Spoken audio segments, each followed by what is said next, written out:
Kisah iblis dan masa lalunya. Assalamualaikum warahmatullahi wabarakatuh.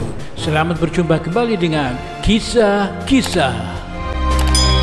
Sudah menjadi suratan takdir bahwa iblis merupakan musuh yang nyata bagi seluruh umat manusia.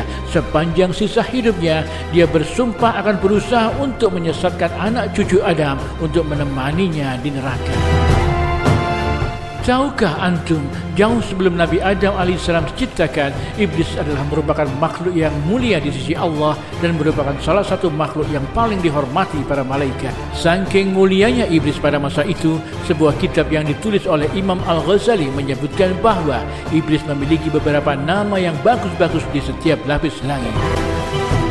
Pada langit yang pertama, iblis disebut dengan Al-Abid, langit kedua Az-Zahid, langit ketiga Al-Arif, pada langit keempat Al-Wali, kemudian langit kelima disebut dengan At-Taqi, sedangkan langit keenam Al-Ghazin, dan terakhir di langit ketujuh dengan nama Az-Zazil. Sementara di Lauhul Mahfuz namanya adalah Iblis.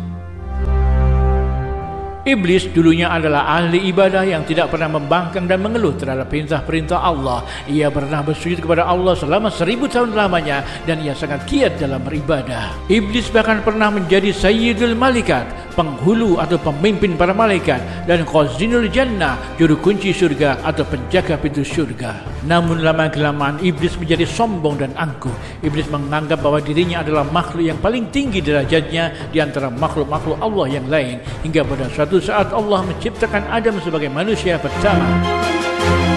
Allah memerintahkan iblis dan para malaikat untuk bersujud kepada Nabi Adam alaihissalam. Iblis membangkang perintah Allah dan berkata, "Adakah engkau mengutamakannya daripada aku, sedangkan aku lebih baik daripadanya? Engkau jadikan aku dari api dan engkau jadikan Adam dari tanah." Kemudian Allah berfirman kepada iblis, "Turunlah kamu darinya, karena kamu tidak sepatutnya menyombongkan diri di dalamnya. Keluarlah, sesungguhnya kamu termasuk makhluk yang hina." Mungkin sejenak kita berpikir bahwa iblis merupakan makhluk yang sangat berdosa, akan tetapi dia sebelumnya merupakan ahli ibadah kepada Allah. Mesti pada awalnya bentuk iblis adalah sangat indah rupanya. Kemudian Allah mengubahnya ke dalam bentuk yang sangat hina dan menakutkan. Allah membentuk kepalanya seperti kepala unta, dadanya seperti daging yang menonjol di atas punggungnya, wajah yang ada di antara dada dan kepala itu seperti wajah kera, kedua matanya terbelah sepanjang permukaan wajah, lubang hidungnya terbuka seperti cerek tukang bekam, kedua bibirnya seperti bibir lembu, taringnya keluar seperti taring babi hutan, dan janggutnya sebanyak 7 helai. Maka kita bisa ambil hikmah besarnya bahwa jangan pernah kita merasa hebat dengan segala bentuk ibadah kita, akan tetapi tetaplah istiqomah lurus mendekat kepada Allah dan hanya mengharap ridha Allah dan selalu memohon perlindungan kepada Allah, taat dengan segala perintah Allah, dan ingatlah kesombongan akan menghancurkan segala-galanya, karena kesombongan dan ujub itu hanyalah milik Allah. Dalam suatu kitab hadis yang menjelaskan tentang iblis karangan Syekh Taftazani bin Basyumi Salawatul Kabul Akbar, Allah memerintahkan, memberi tugas, memberi mandat yang agung sangat mulia kepada iblis.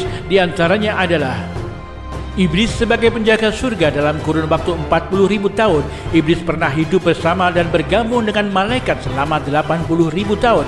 Iblis diangkat menjadi penasehat malaikat selama 20.000 tahun. Iblis menjadi pemimpin malaikat Karobiyun dalam waktu 30.000 tahun. Iblis melakukan tawaf mengelilingi Arash bersama para malaikat dalam waktu 14.000 tahun. Silahkan kita bandingkan dengan makhluk apapun atas tunduk dan patuhnya iblis kepada Allah. Makhluk Allah yang mulia beribadah kepadanya lebih dari 180.000 tahun, akhirnya menerima azab karena kelalaian tidak mentaati satu perintah. Ini adalah pelajaran bagi kita semua bahwa perintah Allah adalah yang paling utama. Apapun yang Allah perintahkan wajib dilakukan. Demikian seputar tentang Az-Zazil, sang mantan panglima malaikat iblis. Wallahu a'lam bishawab. Wassalamualaikum warahmatullahi wabarakatuh.